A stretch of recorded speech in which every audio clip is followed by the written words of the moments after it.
Appreciate the gentlemen who have helped us in our musical focus this morning. I hope that you noticed that all of those songs had one thing in common, and that is they were talking about discouragement and about what we have to do to combat discouragement. And that's what we've been looking at for the last couple of weeks. And today we continue with some thoughts about the nature of discouragement. Truly, discouragement's a terrible tragedy. And yet, even though we recognize how terrible it is, everyone sitting in this room has a default setting for discouragement. That's the way we will go by our nature. We will hear things, we will see things, we will feel things, and immediately we will jump to the level of discouragement. That's just the way we will go. It's no respecter of persons. It doesn't matter who you are. It doesn't matter what your education level. It doesn't matter what your economic level. Everyone will become discouraged. It knows no boundaries to time or to place. Discouragement is a real crippler of faith. All of us would agree with that. What most of us probably would not agree with is that it's crippling our faith. We would say discouragement cripples everyone else's, but ours, discouragement, we will view it as this is just kind of I see things more real. It is a multifaceted evil. It works in our spiritual life. It works in life in general. It works in our occupational life. It works in our homes. Discouragement attaches itself to any number of areas of our life. Amy Carmichael, in an article that she wrote in Christianity Today, said this: "Everywhere the perpetual endeavor of the enemy of soul is discouragement. It is not really what we go through that matters. It is what we go under that breaks us. We can bear anything if only we are kept inwardly victorious." It's not what we go through that determines our discouragement. It's what we go under. It's when we lose our victory, when we lose our victory mentality, that discouragement gains its foothold in all of our lives. Last week we spent time looking at some of the devastation that is worked by discouragement. We defined what discouragement is. We looked at the fact that there are dilemmas that tend to trigger discouragement, primarily people, provisions, and position seem to be those areas that seem to set discouragement off. We also looked at the fact that there are dispositions that are demonstrated during times of discouragement. The disposition of doubt and unbelief, the dispositions of selfishness. We become more susceptible to temptation when we're stuck in discouragement. We tend to have an unguarded tongue. We tend to live with more anger. We tend to give up. And we also tend to discourage other people when we are discouraged ourselves. So that's what we've looked at thus far. Today I want us to continue, and our whole purpose today is to talk about the dangers of discouragement. Now, eventually, when this all began with the lesson of are you a Barnabas or a Barnacle, I said, we're going to talk about encouragement. You're thinking, well, that was 3 weeks ago. How come we're still on discouragement? Well, the fact is, before we can truly understand what it means to be encouraged and what it means to be an encourager, we need to fully understand some of the nature of discouragement and how it works. We need to know what's going on in us. We need to know what's going on in other people with this area of discouragement if we're going to turn ourselves and others into encouragers. So, in your bulletin, I have left space for you to record this. The greatest danger that discouragement works in my life is. Give you a few minutes to just concentrate on that, write it down, or at least put it in your memory banks. The greatest danger that discouragement works in my life is.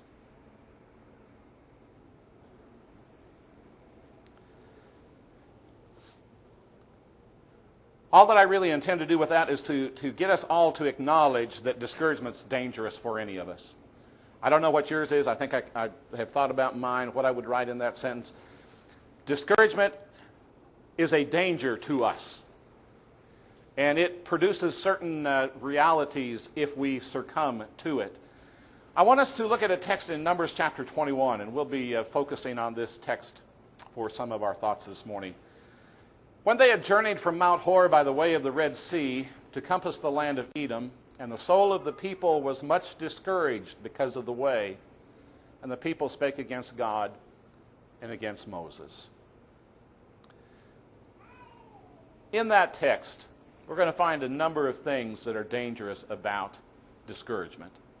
And the first one that I see is that discouragement tends to discourage others. My discouragement seems to spread. It's so sad to read that text because we recognize these are the people who were in Egyptian captivity. They have been set free. They have crossed the Red Sea. God has provided. He's given them manna. They've requested. All of those provisions have taken place for them.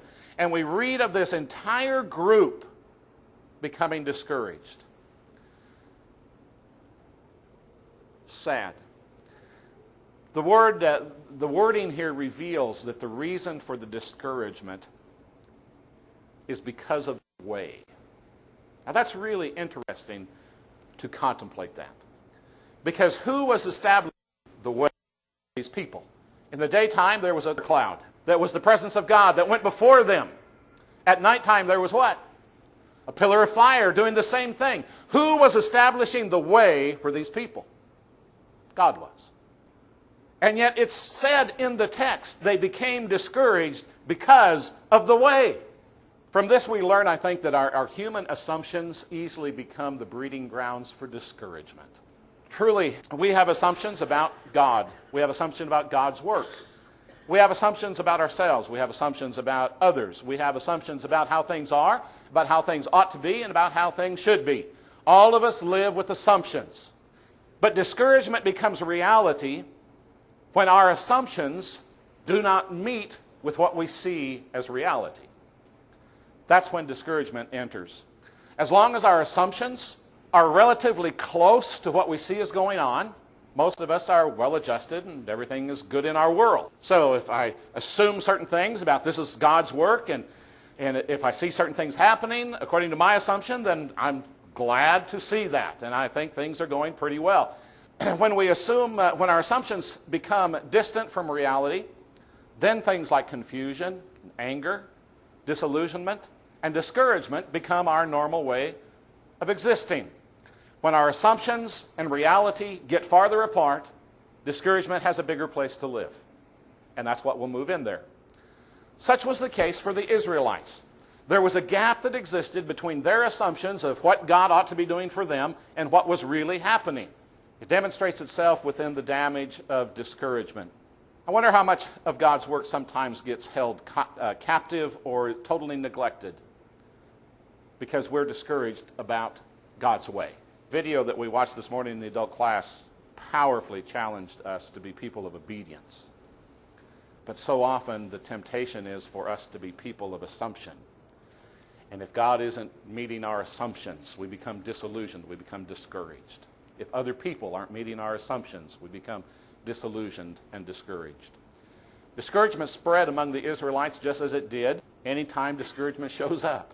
It's only time that will keep me from going through many biblical examples, but a couple of very familiar ones. Spies come back. 2 say, let's go take the land. 10 say we can't. Who would the group go with? Discouragement. Peter, Jesus has been crucified. The disciples are at a loss. What's the plan? Where are we supposed to be? What's supposed to be going on? Peter says, I'm going to go fishing. What's everybody else say? I'm going too. You see, discouragement spreads. And that's one of the things we learn from that text. A second thing that I believe revealed in that Numbers text, and that is when we become discouraged, we begin to speak improper things. Our speech becomes different than what it needs to be. Numbers 21:5 says, the people spoke against God and against Moses. The discouraged heart cannot help but speak that which is contained within. You know, that's what Jesus taught in Matthew chapter 15. It's not what goes into the person that defiles the man, but it's what comes out. And then he goes ahead and he says, what the mouth speaks is what's in the heart. So if I have a discouraged heart, it cannot help but come out verbally. It cannot help but come out through my mouth. And that is exactly one of the dangers of discouragement. For example, when you read the text and it says, and they spoke against God, what comes to your mind? I think most of us say, whoa, that's a dangerous place to be. Who did they think they were? Talking against God. But if we get a little bit of honest evaluation in there, they're no different than we are. When God doesn't meet our assumptions, you know what we do? We have the mentality that speaks against God. We develop the heart of discouragement. And then they also speak against Moses. And what has Moses done? Moses has not launched out on his own. He tried that once, and it didn't work. So God sent him to the desert for 40 years so that he could get humbled. Then God showed up, and he empowered him and says, I want you to go and lead my people. Moses agrees to do that. He's been serving, he's been obeying God the whole time, and he gets spoken against. Again, assumptions against God, assumptions against Moses. This is the fraudulent nature of discouragement. It leads to saying things that are inaccurate, incorrect, and inconsistent with reality. Their speaking against defined itself in words of, first of all, criticism. They spoke against by being critical. They spoke is, in the Hebrew, there isn't a word for speaking against. It just says they spoke. But the word that is used is a negative word. In other words, the idea that's addressed in that Hebrew word is that they're speaking subdued. Their speaking was meant to put down. And so they spoke against, they subdued God, they put down Moses. That's what their speech was intended to do. That's critical speech. That's exactly what criticism intends to accomplish and exactly what it does. But their words also contained complaint. You see, discouragement leads us to words of not just criticism, but it leads us to words of complaint. Belligerent complaints contribute nothing to any solution. Positive results will never be enjoyed while the tongue speaks wrongful, assumptive, and complaining words. But that's exactly what happened when the hearts of these people became discouraged.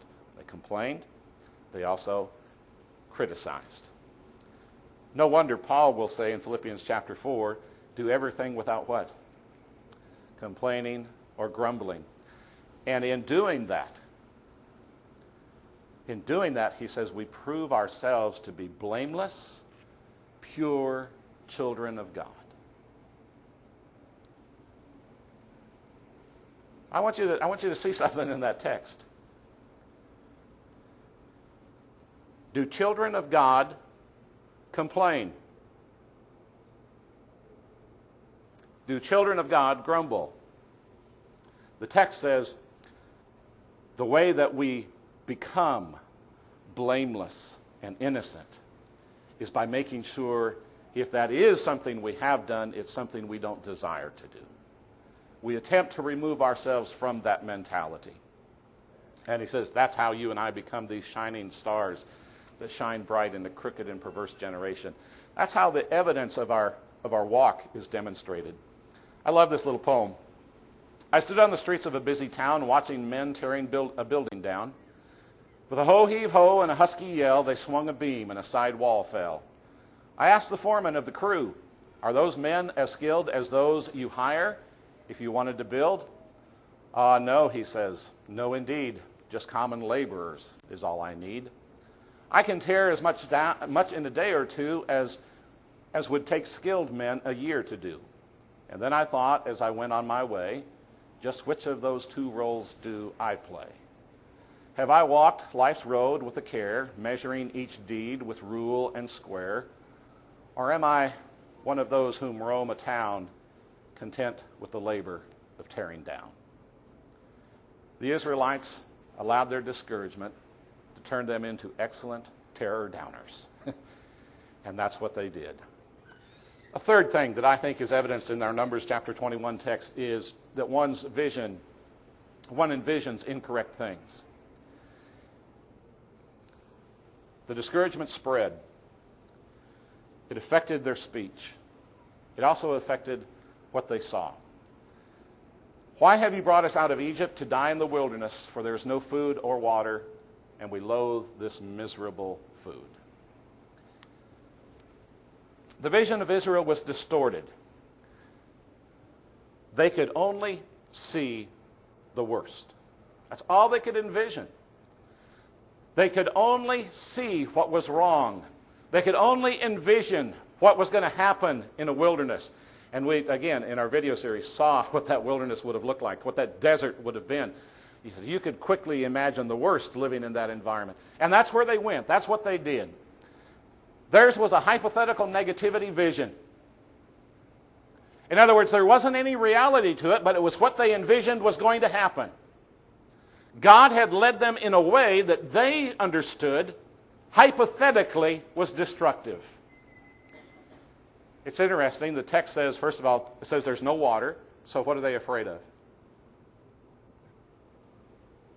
Dehydration.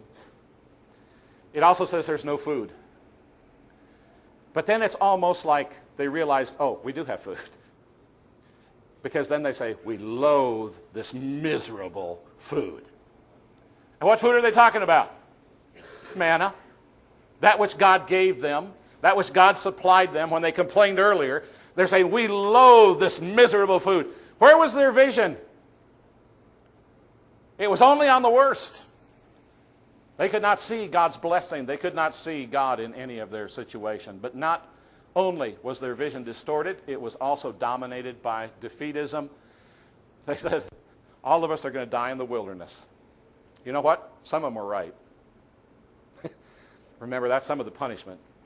Some of them are going to die in the wilderness, but not the reasons that they're projecting.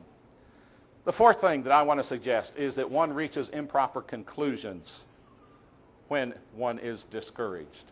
Improper conclusions. If discouragement corrupts focus and vision, then any decision that is made on the basis of that faulty vision is inevitably going to be inaccurate and corrupt. If my discouragement makes it impossible for me to see, if all I can view is the worst, then any decision I make based upon that is going to be subject to that distortion. Proverbs chapter 3. Trust in the Lord with all your heart and do not lean on your own understanding. In all your ways acknowledge him, and he will make your paths straight. Do not be wise in your own eyes. Fear the Lord and turn away from evil.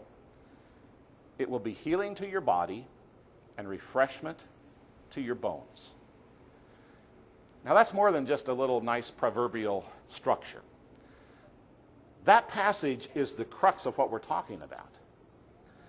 The reason that wrong decisions are made within the boundaries of discouragement is because the person who makes those has now failed to trust the Lord. We go back to Numbers 21. They are complaining about the way God leads them. That is failure to trust the Lord. Also a failure to acknowledge him. Not acknowledging God, not acknowledging God's blessing, his manna, not giving any acknowledgement at all. Lean not, the text says, on your own understanding. That's exactly what Israel was doing. They were leaning totally on their own understanding, and they were wise in their own eyes.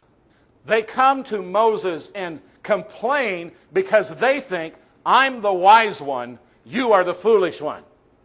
God doesn't know what he's doing. You don't know what you're doing. I do.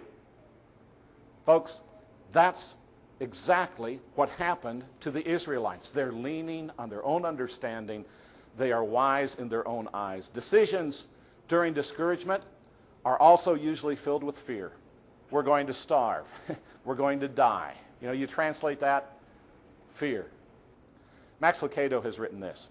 Fear, his modus operandi, is to manipulate you with the mysterious, to taunt you with the unknown. Fear of failure, fear of God, fear of tomorrow. His arsenal is vast. His goal, to create cowardly, joyless souls. He doesn't want you to make the journey to the mountain. He figures if he can rattle you enough, you will take your eyes off the peaks and settle for the dull existence in the flatlands. Discouragement. Discouragement leads us to fear. And then lastly, discouragement also incites the discipline of God. We go on in our text in Numbers chapter 21. And the Lord sent fiery serpents among the people, and they bit the people, so that many people of Israel died. Isn't it ironic? They're worried about starving to death, about dehydration, and God sends poisonous snakes. So the people came to Moses, and they said, we have sinned because we have spoken against the Lord, and you intercede with the Lord, that he may remove the serpents from us. And Moses interceded for the people. Discouragement and its partners are no slight thing in the eyes of God. The text that was read for us earlier, as God told Joshua, I'm going to be with you. Be strong and courageous. Don't be terrified. I'm the one who is your strength. You know, when we lose sight of that, we lose it. When we think about Moses and Aaron in Numbers chapter 20, was it not discouragement with the people that kept Moses from the promised land? He struck the rock instead of speaking to it and said, "Must we bring forth water?" Moses was discouraged. And in a moment of discouragement, he spoke what was not correct. He saw what was not correct. He acted in ways that were not correct. And God said, "Moses, guess what? Meek as you are, obedient as you are, I cannot allow discouragement to be, you don't get to go." Wow. Is discouragement a serious thing with God? Apparently so. When tempted to make discouragement our mental home, Paul says, remember, 1 Corinthians chapter 10, "Nor let us try the Lord as some of them did and were destroyed by the serpents." Oh, you mean that thing back in Numbers 21, Paul? You mean here in the New Testament church, I need to be remembering that God sent poisonous serpents? Exactly. "Nor grumble, as some of them did, and were destroyed by the destroyer." Now these things happened to them as an example. They are written for our instruction, upon whom the ends of the ages have come. Therefore, let him who thinks he stands take heed lest he fall. Remember. Remember. We cannot leave a discussion about God's disciplinary nature in regards to discouragement without noticing some things. First of all, there's fiery serpents, poisonous snakes.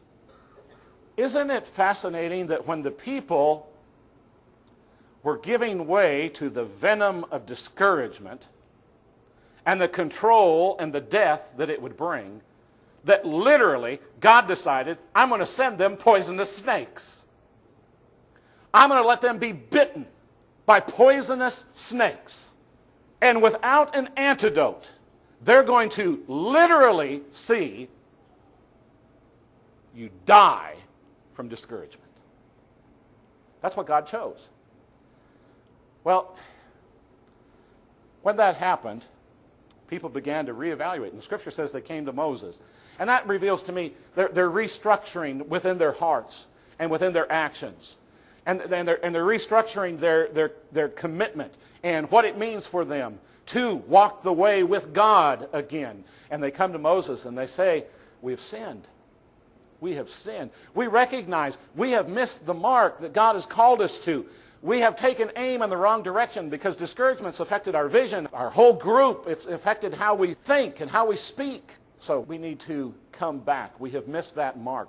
We have spoken against the Lord and you. Full understanding that discouragement had produced specific lack of trusting God. We have sinned. We have been so bold as to speak against God. And then they say, intercede for us. The Hebrew word is interesting because it just means judge. So what these people were literally telling Moses is, you look at the fruit of our life and you judge. Are we worth interceding for? Are we worth you going to God about? And the scripture says Moses interceded for them. Moses judged them and he interceded for them. Then the Lord said to Moses, make a fiery serpent and set it on a standard, and it shall come about that everyone who is bitten, when he looks at it, he shall live.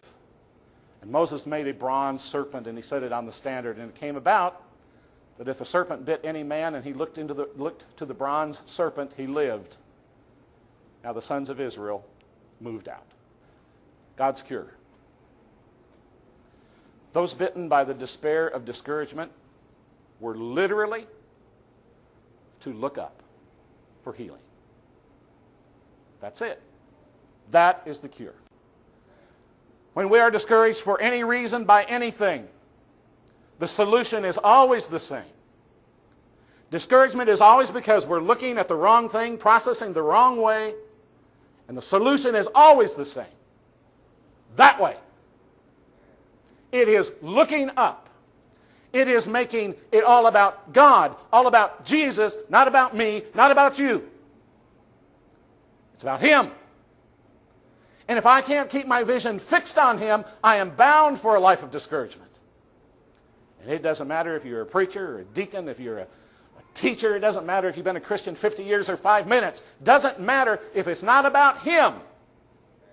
We will live a discouraged Christian life. No wonder they loved Barnabas so much. No wonder the apostles said, we're going to call you son of encouragement. Because discouragement is so appalling, so destructive. You know what I find amazing? God didn't take away the serpents. Did you notice that? The book says, God says, you make this bronze one, and whoever looks up will be healed. The serpents remain. Folks, this is not going to be the sermon of all sermons to end your discouragement. This is going to be the sermon of all sermons to let you know the snakes are still here. And the only way to survive the snakes is to get your vision right. That's the only way. God's not going to take away the snakes. We will still have the possibility of being bitten with that venom of discouragement, every one of us. But the solution is you have a different focus. You look on Him. We just finished our study of the last week of Jesus' physical life. And if you'll remember, one of the things that Jesus foretold about Himself was that He was going to be lifted up how? Like Moses lifted up the serpent. What was He saying? I'm the cure for your discouragement. Here Jesus in His last week of life, the most discouraging time, I believe, in His whole physical life. And He's saying, I'm going to be lifted up, and if you look to me, you'll be able to handle your discouragement. Wow. But then what I love about the text, it says the people moved out. Who set the people in motion? It was either cloud or fire, because that's who was leading them. So the people who had been so discouraged that they spoke against God have now realized we have sinned. We need to change the way we're looking, and we're ready to go. We will follow. We are ready. Believers cannot abide in discouragement. Believers cannot fix their own way out of discouragement. Believers cannot be rescued from discouragement by other believers. Believers must leave the environment of discouragement by looking higher than the venom of discouragement. To get to that higher place, it takes the same thing it took for ancient Israel. We must witness the death that discouragement causes. Folks, you don't have to look very far before you can see the death of discouragement. And when we do that, we need also to stop the blame game. That's where Israel was. Look at what God has done to us. Look at what Moses has done to us. Look at what everybody's done. Poor me. Boy, that just feeds discouragement. That's what discouragement lives on. They stopped playing that game. We must face the sinful nature of discouragement. A lot of reading I did. It's interesting to find out how many spiritual people want to say discouragement's a sin and how many don't want to say it's an attitude that leads us to sin. And you can debate that one. But the outcome of discouragement is not good. The Israelites said they'd sinned because of discouragement. We need to face the sinful nature of it. We need to let the judge intercede for our sin, and then we need to change the focus of our heart. That's the only way to accomplish that. And then we move on. We move on. You know, we can go through all of those steps except the last one.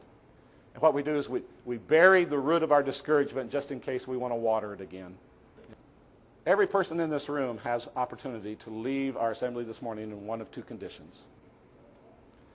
One is that of being bitten by the poison of discouragement and allowing that venom to seep through our body, to do its damage, but content to be there. The other is we make a commitment. We're going to look higher than our discouragement. We're going to keep our eyes fixed upon Jesus. We're going to raise our eyes to the one who was lifted up and draws all men to Himself. We're going to keep our focus higher.